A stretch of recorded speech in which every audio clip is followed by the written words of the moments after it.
I think is very important. So,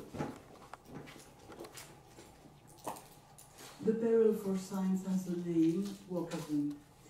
Wokeism is a kind of activism. According to it, all the work done at the university should be oriented towards a political concern for the modification of the social world.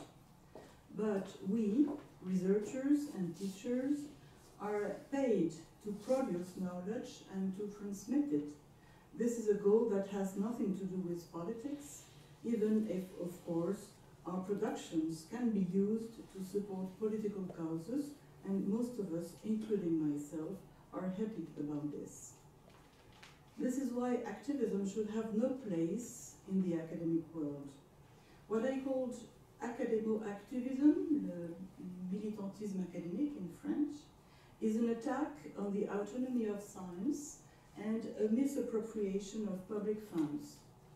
Indeed, we are not paid by our fellow citizens to be activists in the frame of our academic positions, but to produce and transmit knowledge. Therefore, this militantization of the university leads to a drastic decrease of the intellectual level and to the incapacity of so many students today to understand what real research is.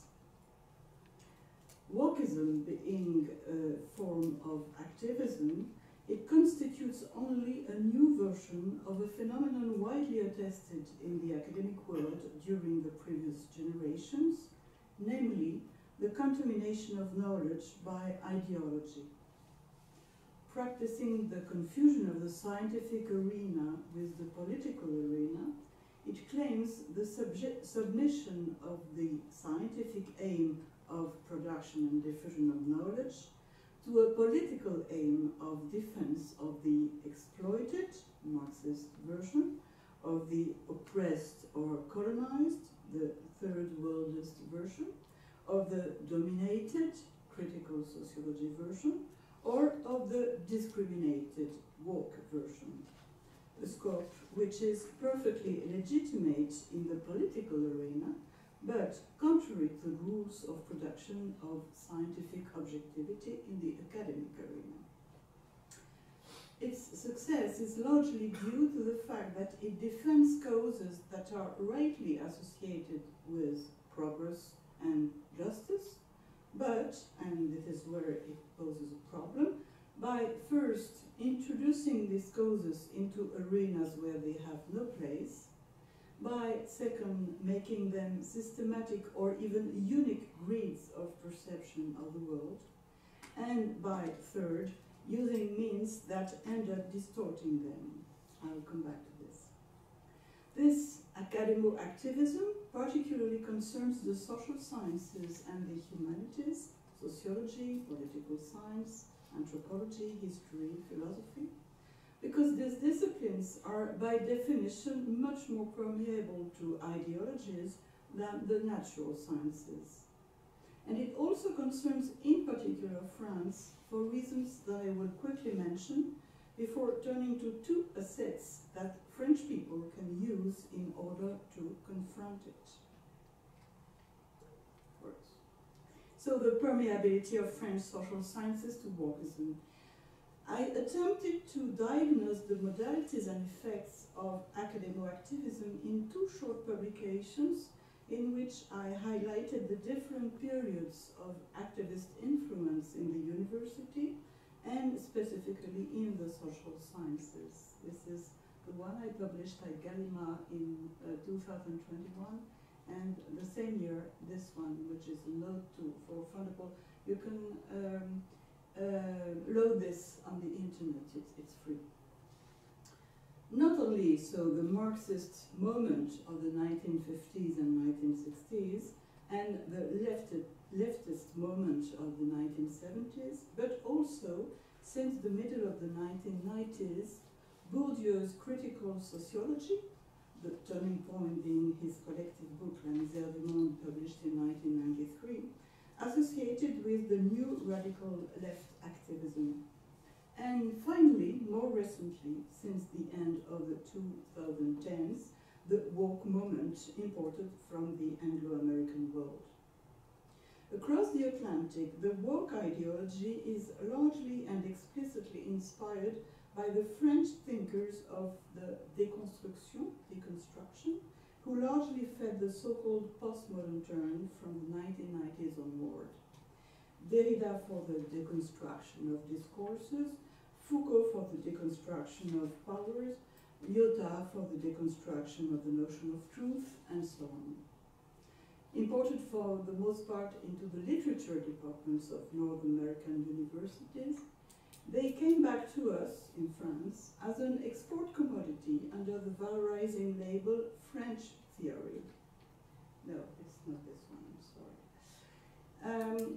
This fashionable intellectual trend left an extremely powerful and, in my opinion, deleterious imprint on the Anglo-American academic world because it contributed to blur the boundary between science and opinion, between objective, reliable knowledge and subjective, contextual points of view. Then the way was left wide open for the replacement of academic production and transmission of knowledge by academic activism. This confusion between academic knowledge and activism, or between science and ideology, gave rise to the idea that it would be legitimate to consider as academic disciplines the studies dedicated to the description and denunciation of all forms of discrimination, whether based on race, gender, sexual orientation, religion, and so on. Hence, the creation and growth of gender studies as academic supports for feminist activism, decolonial studies as academic supports for anti-racist activism and the fight against the said Islamophobia, intersectional studies at the crossroads of feminism and anti-racism, gay studies as academic supports for the fight against homophobia, among which the fight against transphobia is becoming particularly visible in the public space through violent actions, at least in France. All these said studies are based not on academic disciplines with their conceptual frames, methods, intellectual traditions, but on the study of communities defined by the fact that they would systematically suffer discrimination. This means a direct import of unquestioned slogans and a drastic reduction of the corpus of concepts of which only domination, discrimination, patriarchy remain. As a result, studies destroy the traditional architecture of disciplines, sociology, history, anthropology, and so on, by replacing them with an organization of knowledge centered on the sole notion of discrimination, that is, on a political agenda. Hence, the catastrophic loss of disciplinary knowledge, the dramatic reduction of conceptual toolkits, and, on a global level, the impoverishment of large parts of the social sciences. It is thus this conjunction of French and American trends that has led to the current confusion between the academic and the political arenas, a confusion which paved the way for wokeism. It is often said that the woke phenomenon comes from the United States. That is true.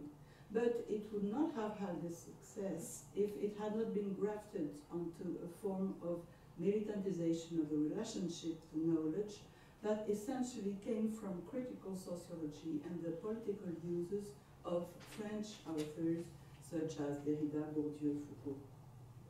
This is why the French heritage of the theories of deconstruction, combined with a certain Americanophile snobbery, largely contributes to explain the permeability of the French academic world to this North American influence. So there are three major differences between wokeism and prior forms of academic activism.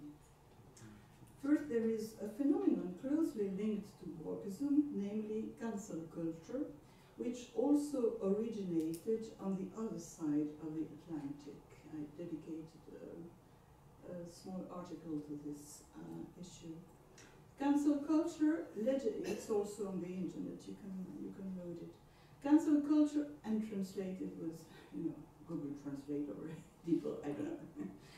Cancel culture legitimizes the prohibition or cancellation of any public speech that is allegedly problematic or offensive to a minority. Such a conception is unsuited to French law, which frames freedom of expression in such a way that only courts are qualified to prohibit any discourse, unlike in the United States and Canada, where the constitutional absolutization of this freedom leads to its limitations being taken over by activist groups.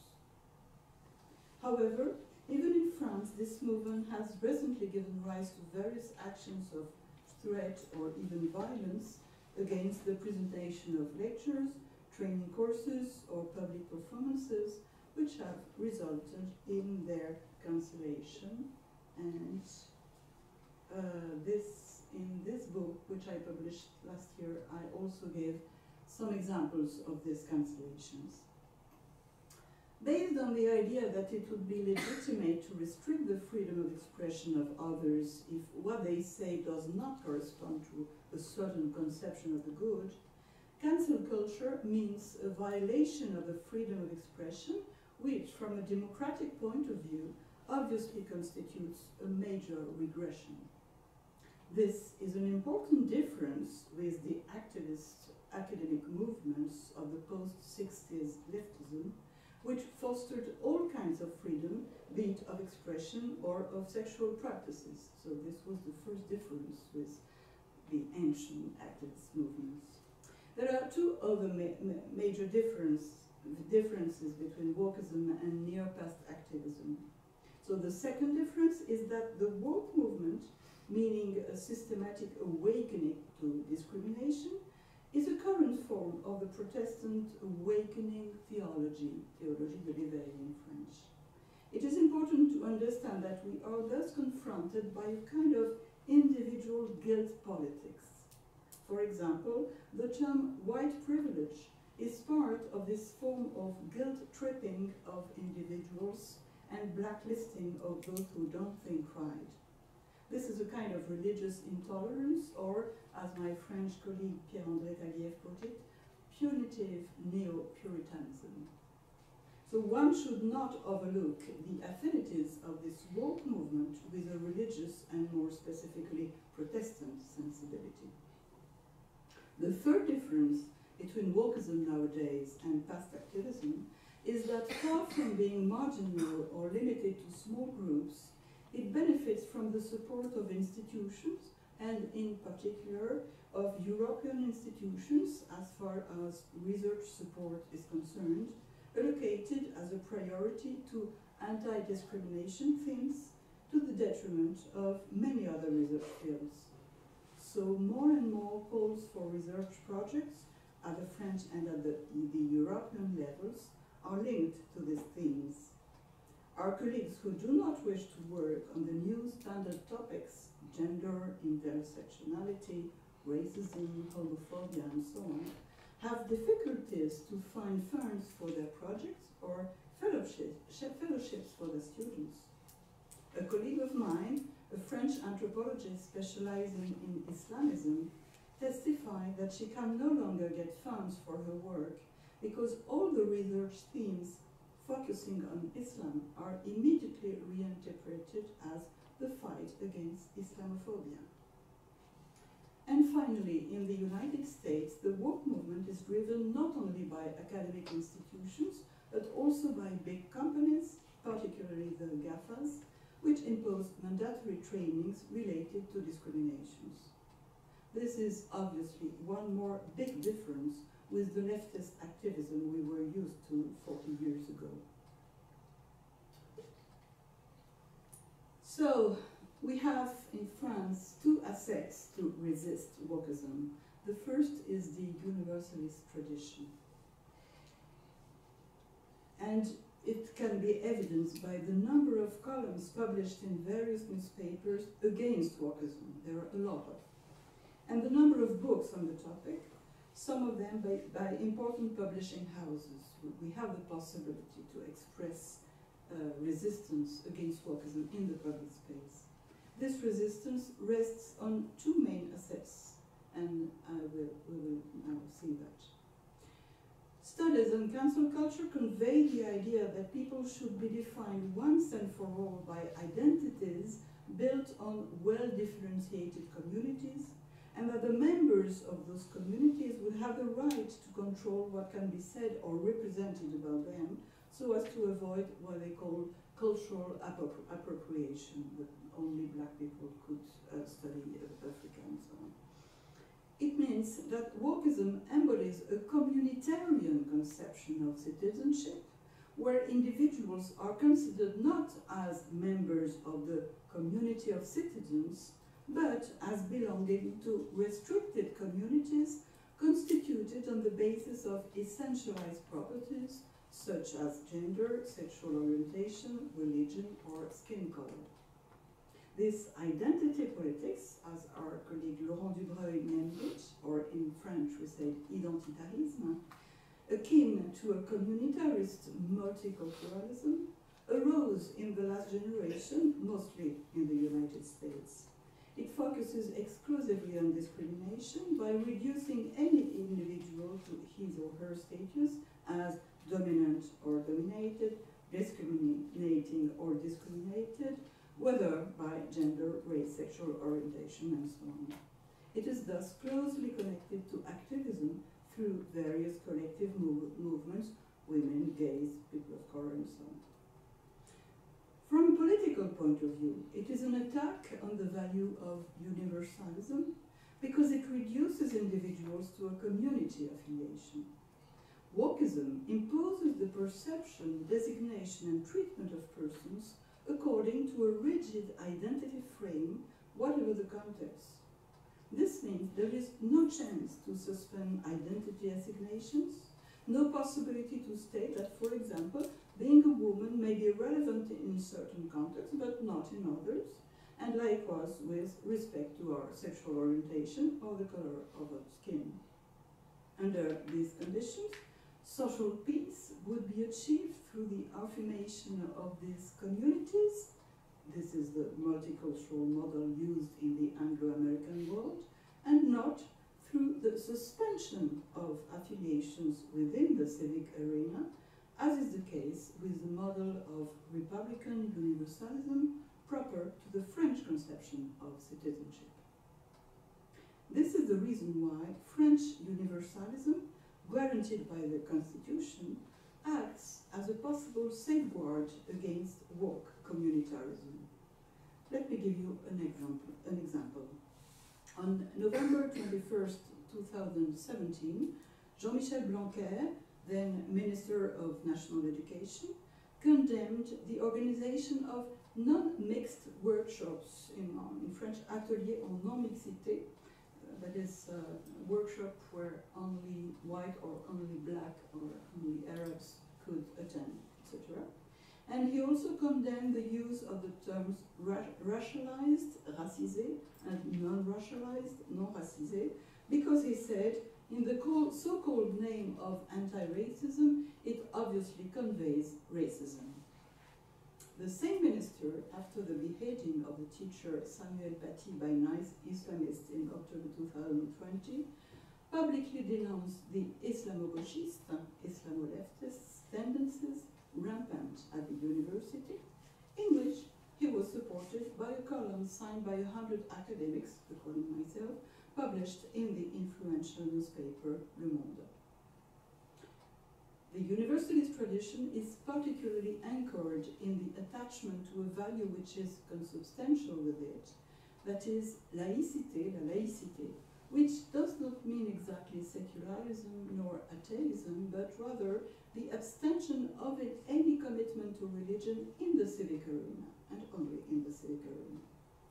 The same Jean-Michel Blanquer affirmed this attachment to laïcité as soon as he arrived at the ministry by creating a Conseil des Sages de la Laïcité, Council of Wise People for Laicity.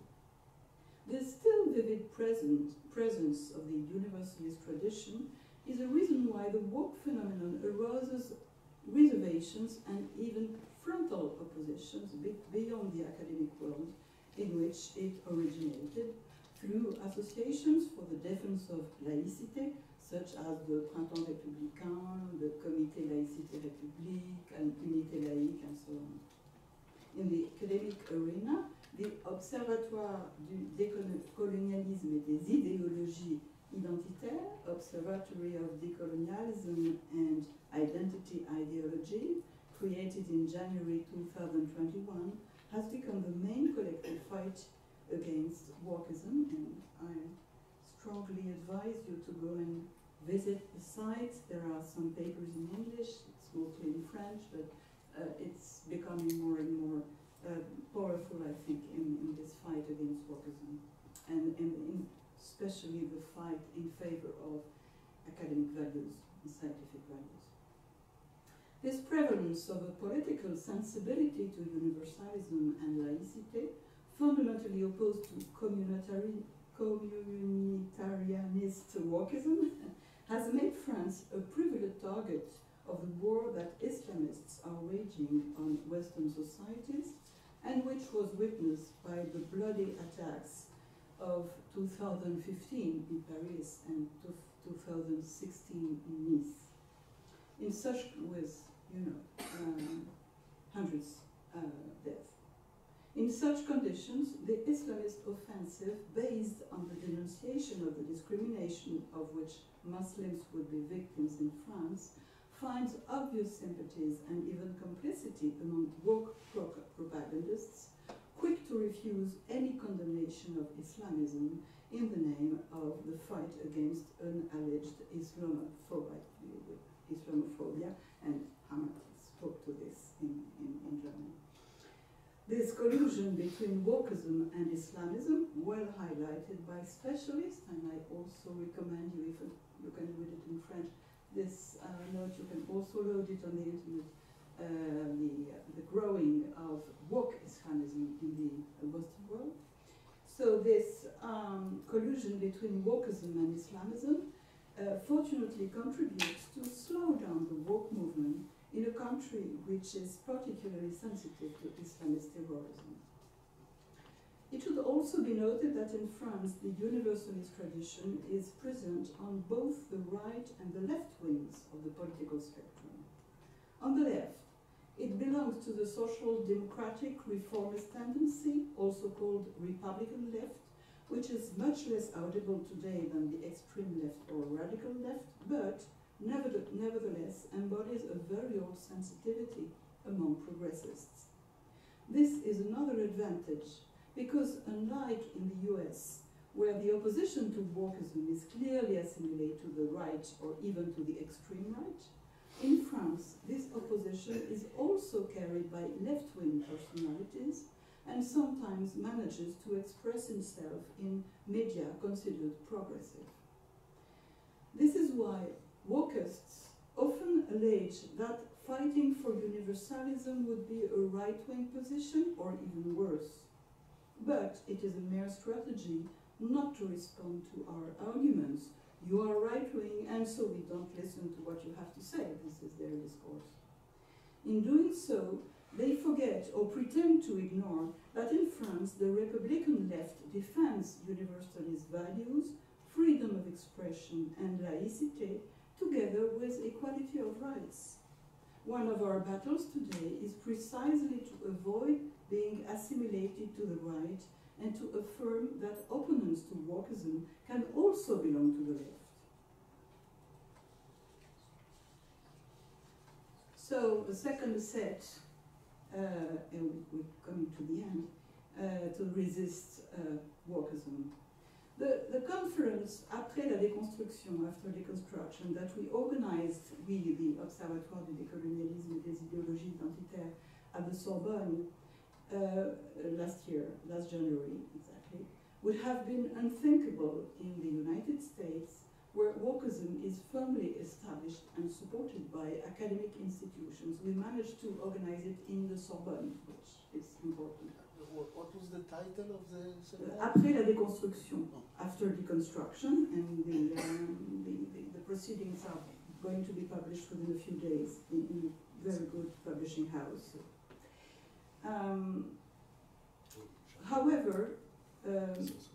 what did I say? Yes, French academics benefit from a relative freedom to protest against this combined hold of academic activism and communitarism, as shown by the abundance of public statements on the subject. This freedom is widely due to the status of civil servant bestowed to French researchers in public organizations and teachers at the university. Allow me to share a personal anecdote on the subject. Invited in September 2022, so 3 months ago, to give a keynote at a conference for cultural policy specialists in Antwerp, I chose to address the risks of academic activism. My talk was met with contrasting reactions, ranging from the loudest rejection to the warmest approval. Several colleagues from all over the world came to congratulate and thank me in words that made me cringe. They said, "I can't believe you would say that. It's the first time we've heard someone defend this position in a university." I concluded that a public position that in France requires no more than a little determination, elsewhere would require one to risk tenure and therefore one's salary. This probably explains why France is, it seems, one of the countries where resistance to wokeism is the most developed. And indeed, what do French academics have to fear in trying to counter the woke wave? Our young colleagues do indeed risk marginalization, exclusion from funding programs, and even the slowing down of their careers. Many of whom write to me to share their regret in not being able to publicly support my positions, even though they share them, and one can understand their caution. But those who have, for the most part, their careers behind them do not risk much. The animosity of colleagues for whom they have no esteem anyway, and at worst, being put back on the back burner when their teachings are suppressed and being ostracized by a left-wing press that thus tramples on its historical values. It isn't pleasant, of course, but it is not tragic. And the approval of colleagues whose opinion matters to us, combined with our intimate feeling of working for a just cause, more than compensate for these inconveniences. This is why in France we can still oppose wokeism with the resistance we owe both to scientific principles and to universalist values. Still a few words, 1 minute. So we can resist while remaining honest scholars. At the same time, we must be careful not to confuse our own militant productions, for example, the columns I, as other academics, often publish in newspapers, with our scientific output. I am sometimes criticized for criticizing academic activism while doing anti-woke activism myself, but I never publish committed papers in the same media as my academic productions. What I submit to scientific journals has nothing to do with what I submit to newspapers. This distinction is fundamental since it is the condition for what Max Weber called the axiological neutrality of researchers and teachers, their capacity to suspend their personal opinions in the frame of their academic activity. This is why we have to keep this distinction in mind if we want to fight against the harmful influence of activism in the university without becoming academo-activists ourselves. Meanwhile, as the many colleagues involved in the same concern for the autonomy and quality of science, I try to continue my work as a researcher with all the rigor I can muster. I keep on hoping that it is by publishing good articles and exciting books. Let me show you the last one 3 months ago. I show it because the press totally blacklisted it. So well, that we can persuade students that there is something else than the distressing discourse they are offered by academo-activists. And finally, I try to encourage all my colleagues to spread those ideas, as I'm doing today with you, hoping that reason will finally prevail. Thank you.